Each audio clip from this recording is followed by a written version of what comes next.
Hello everyone and welcome to my YouTube channel. His author's voice, stories with a twist. His author's voice is, to quote the phrase, a house with many mansions. You arrive at my channel, The House, and see a whole range of titles, the mansions, each one a complete short story or reminiscence.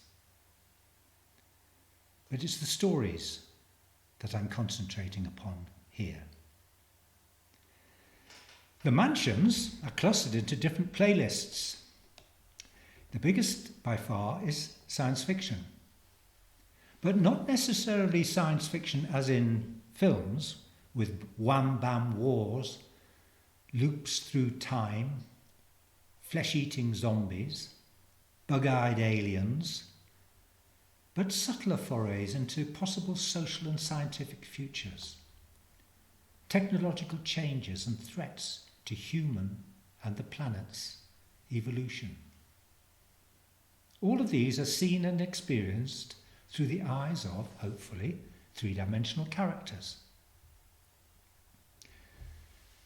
So, let's cut to the chase. As I record this, we have entered 2023. My first story in 2023 is Sex and the Planet. It's one of a new genre I call vegan revenge. In it, a genius, aged 6 years old, sets out to save the planet. It seemed to me that just as we have Mozart writing complex music at 2, we could have a child with wonderful precocity, hacking effortlessly through the computer systems of governments, multinationals, the CIA and MI5. And this child would have a very pure sense of what is right and what is wrong. Earlier in 2022, I produced the first story in my vegan revenge genre called Dead Meat. In it, we have a nice harmless fellow, a butcher who produces meat for the intelligence market. Meat has been evaluated as to its capacity to raise intelligence. The third tale is a change of heart. A man needs a new heart. What he receives and the effects on his psyche are the stuff of rich emotion. So now, let me move on to 3 more short stories as a group.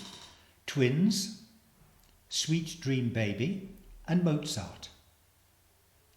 All, in effect, take as a starting premise that in the near future, women will have to take over the reins of societies. Men have done such a terrible job at it, destroying the planet and going to war interminably. I haven't done much reading in the area of gender and political ideology, but I'd say that capitalism is a man thing. In Twins, in a plot faintly reminiscent of The Midwich Cuckoos by John Wyndham, 25 sets of beautiful twins come into the world in 25 different countries. What is their purpose? My own short stories are more about dangling questions in front of the listener, causing internal debate, than providing answers. Very often as I begin writing, I have no idea at all about the ending. It's a schizophrenic condition in which I am both the writer and the reader at the same time. So one part of me has to surprise the other. Sweet Dream Baby is in the genre of social control, which we associate with novels like Brave New World and 1984. It's written at a time, today, when even our so-called democratic governments seek to suppress the freedom of speech and action. Given advances in genetic scissoring, it would be possible to cut and trim the genome to produce the children society needs. So what happens to the mother in all this? Where are maternal feelings, nurturing, bonding? The third story in the trio is Mutant.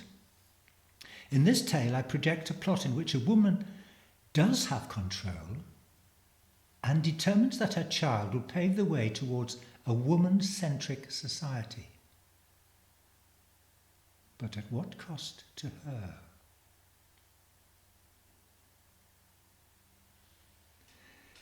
Three further short stories, Churchill, Antidote, and She, make a trio because they start with that well-rutted road in science fiction, discovering an object in space that is not a lump of rock and ice.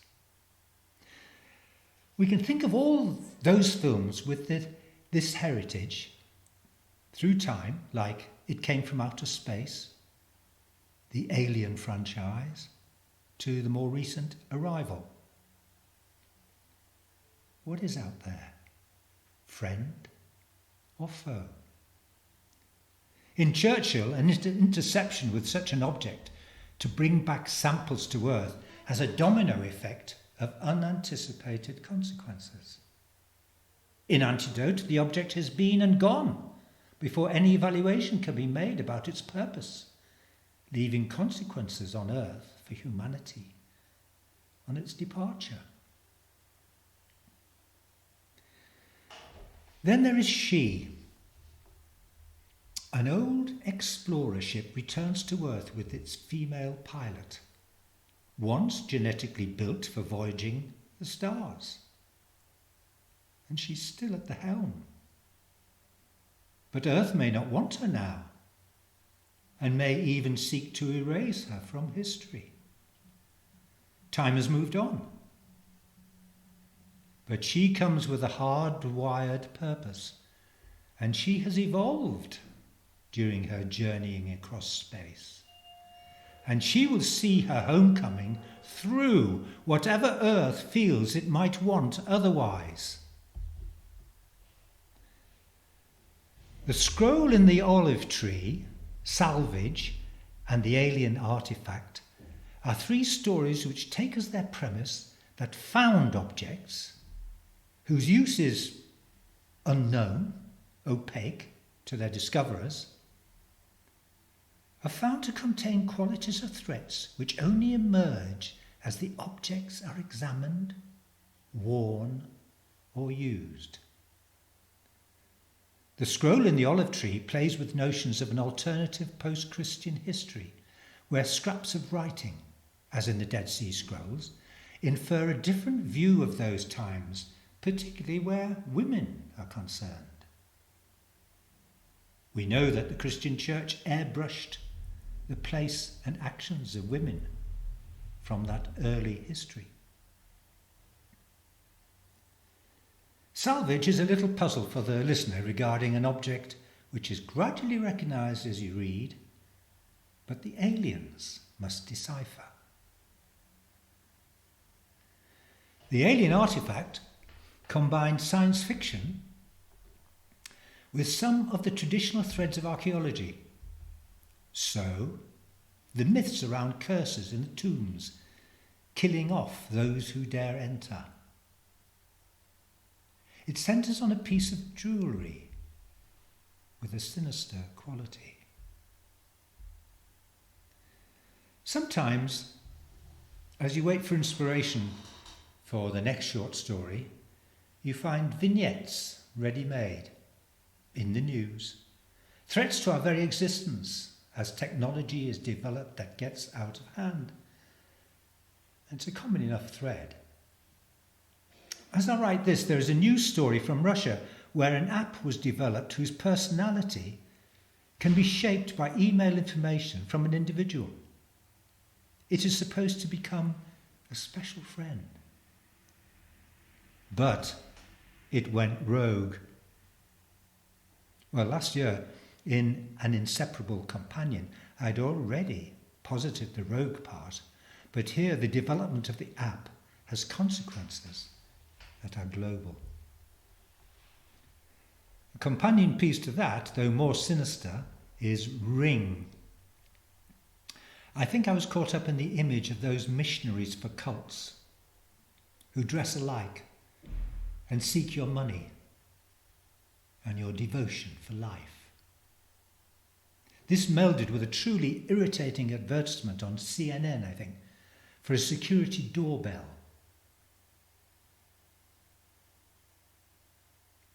Finally,